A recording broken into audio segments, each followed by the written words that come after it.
Hi, welcome to Conflict Story, where we bring you the best and most fascinating stories just for you.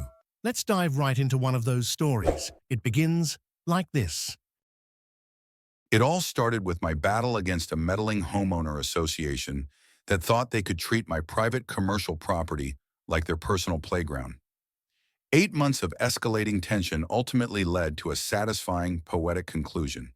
I owned a small logistics warehouse in a mixed-use zone in the suburbs of Austin, Texas. The warehouse had been there long before the sprawling gated community next door sprouted in 2017.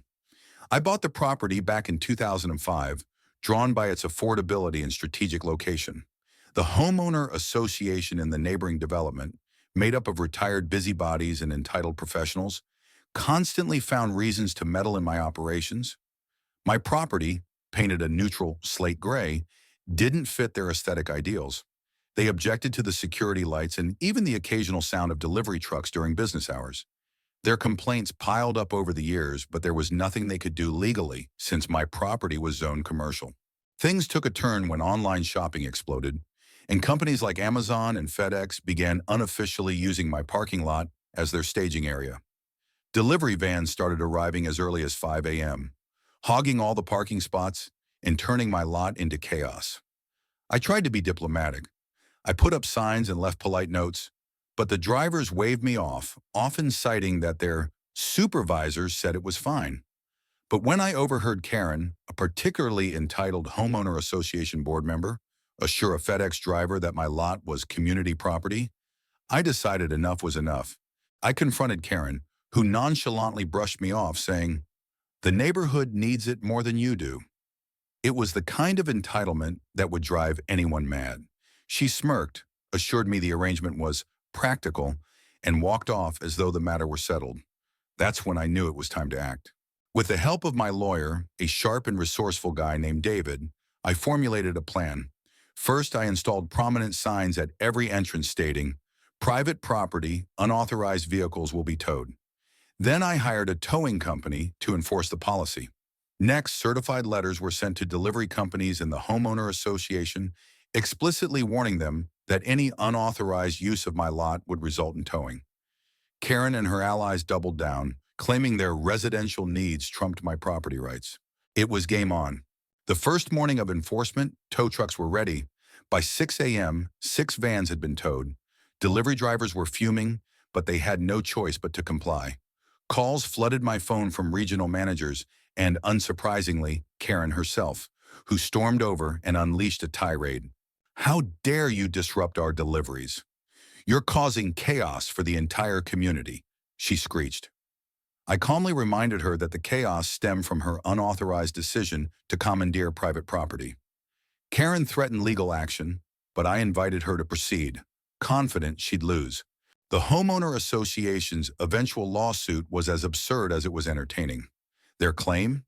That my lot had become de facto community property through established use. David and I countersued, armed with evidence of their blatant trespass, interference with my business, and Karen's recorded admissions. In court, their arguments crumbled under the weight of common sense and property law. The judge dismissed their case in minutes and allowed ours to proceed. What we uncovered during discovery was golden. Emails revealed the homeowner association board knew they had no legal right to use my lot, but proceeded anyway, calculating that I wouldn't fight back. Karen's deposition was even more damning. She bragged about her plan to inconvenience me into selling and admitted to orchestrating the entire debacle. Her arrogance sealed their fate. The homeowner association settled before trial, paying $150,000 in damages and agreeing to cover my legal fees. They also issued a public apology and promised never to interfere with my operations again. Karen resigned in disgrace, and the homeowner association's residents, hit with steep special assessments, turned on her and the remaining board members. With the settlement money, I upgraded my property, including brighter security lights that conformed to every regulation and were impossible to ignore. The homeowner association was forced to create their own staging area, demolishing part of their prized green space to do so. It's poetic justice watching delivery vans navigate the cramped, awkward space they're now confined to. Sometimes the best revenge is just standing your ground and letting the entitled dig their own graves. Part 2 will detail the full aftermath and the delicious irony of the homeowner association's self-inflicted fallout. With the lawsuit and settlement behind me, I thought the dust had finally settled. My warehouse was operating without interference, and I had a solid victory under my belt. But as it turned out, the fallout from the homeowner association's arrogance was just beginning to unravel, and the story was far from over. The residents of the gated community were furious. Karen's resignation as homeowner association president wasn't enough to placate them. They demanded a complete overhaul of the board and an investigation into how their money had been so recklessly spent. Turns out, the $150,000 settlement wasn't the only financial burden they faced. Legal fees, coupled with the cost of converting their green space into a delivery staging area, meant each homeowner was hit with an additional $2,500 special assessment. The outrage was palpable. Residents began showing up to homeowner association meetings in droves, voicing their anger over how Karen's actions had embarrassed the community. "How could you think it was okay to commandeer someone else's property?" one resident demanded at a meeting. Another quipped, "We're paying thousands of dollars because you thought you could play real estate mogul." The new board, desperate to restore order, distanced themselves from Karen's actions and promised greater transparency going forward. Meanwhile, the delivery companies took their own steps to ensure this kind of fiasco never happened again. They established designated staging zones throughout the area, including several miles away from the homeowner association. This shift significantly reduced congestion in my neighborhood and ensured no further trespasses on my property. Ironically, the solution Karen had sought by commandeering my lot ended up being addressed more effectively without her interference. As for Karen herself, she became something of a pariah in the community. Rumors swirled that she'd put her house on the market, eager to escape the mess she'd created. I couldn't help but chuckle when I heard this. It seemed fitting that she'd face the consequences of her arrogance and entitlement. But the most satisfying twist came a few months later.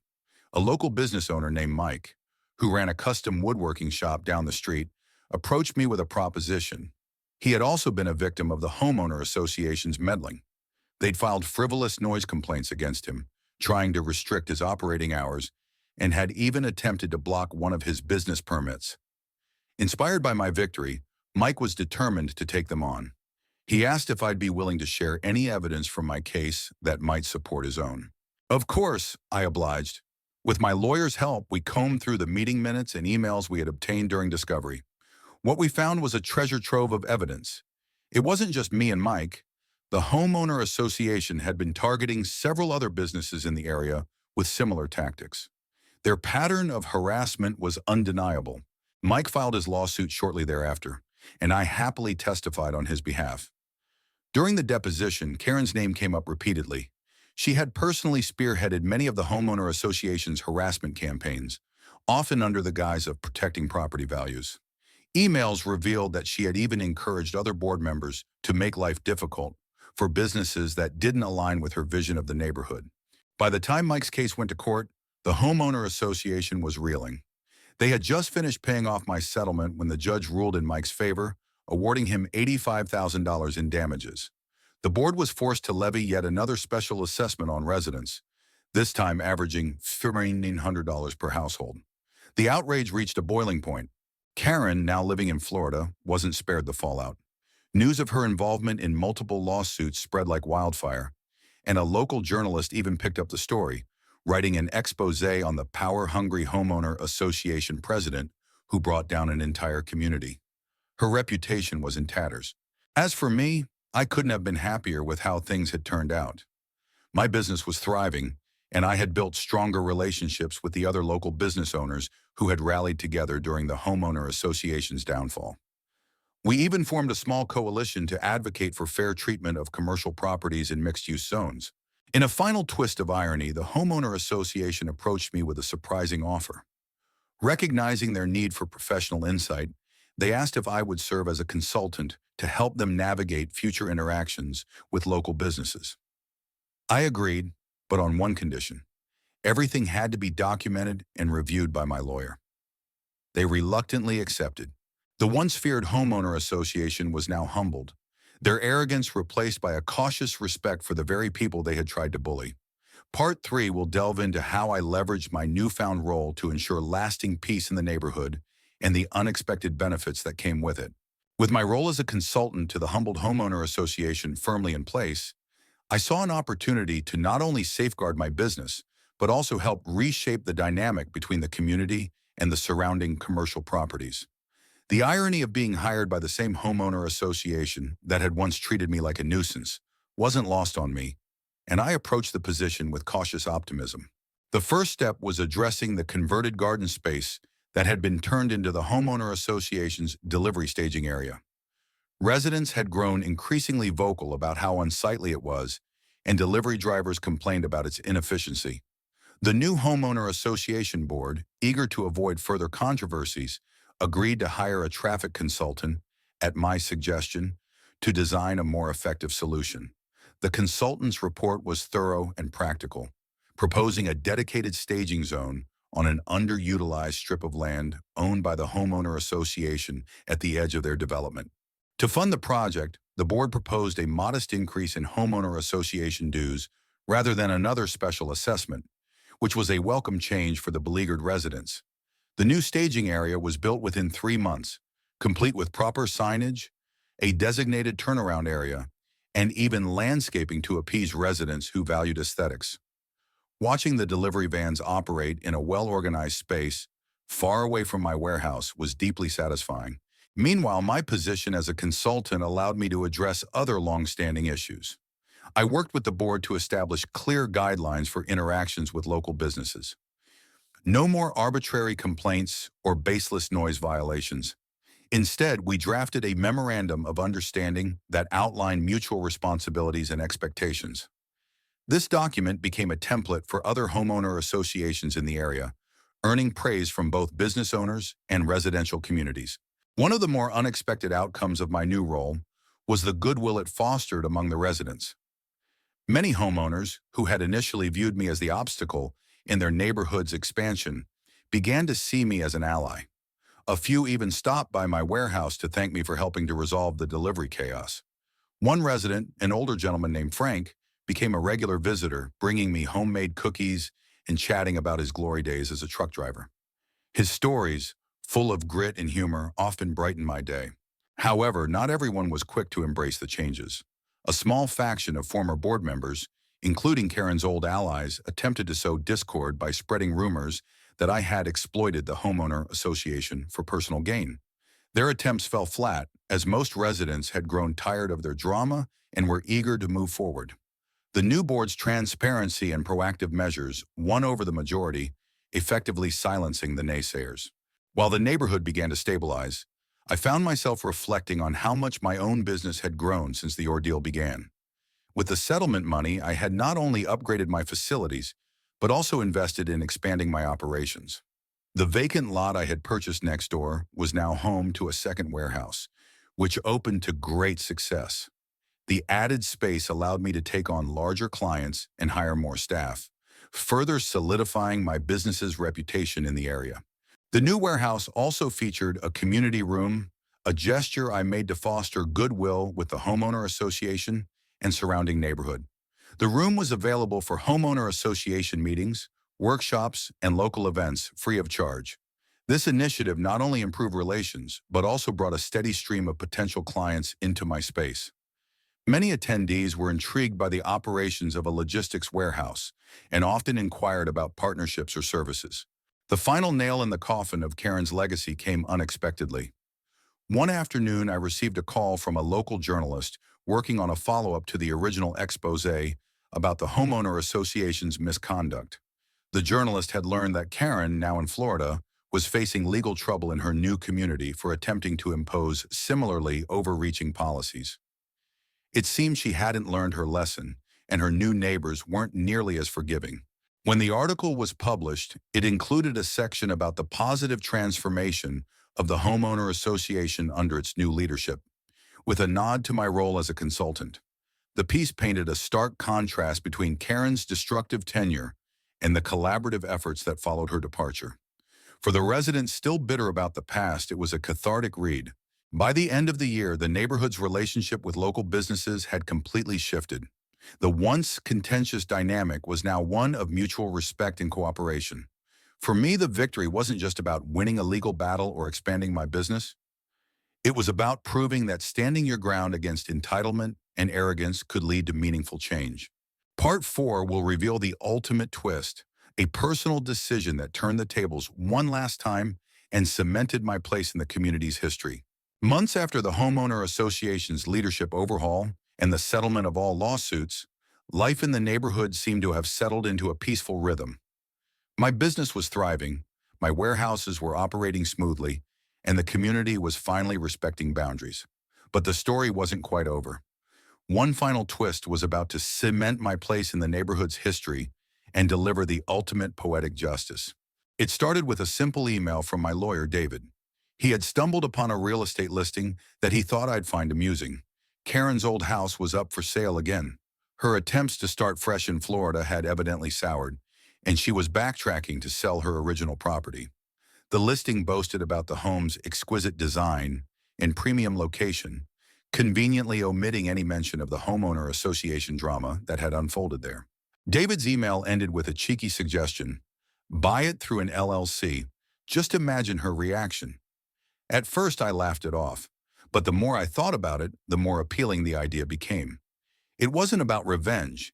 It was about making a statement, a permanent reminder of what happens when arrogance goes unchecked. I made a few calls, and within a month, the house was mine.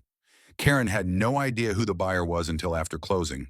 When my lawyer revealed the LLC's owner, she reportedly turned as pale as the marble countertops she had so proudly installed.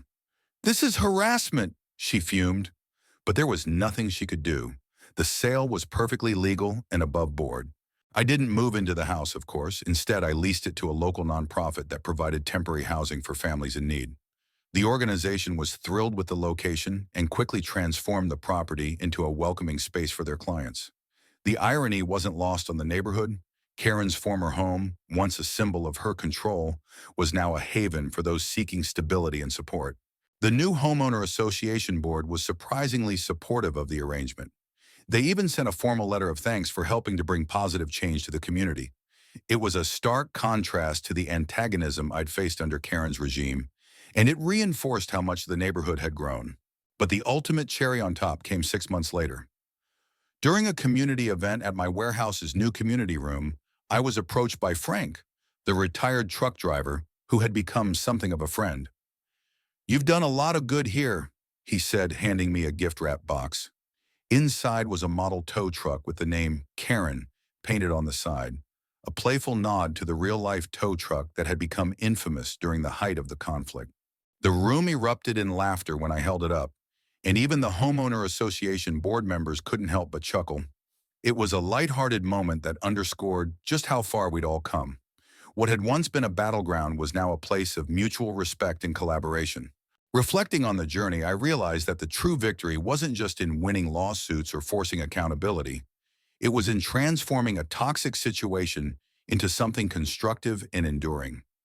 By standing my ground and demanding fairness, I'd not only protected my business but also helped foster a stronger, more united community.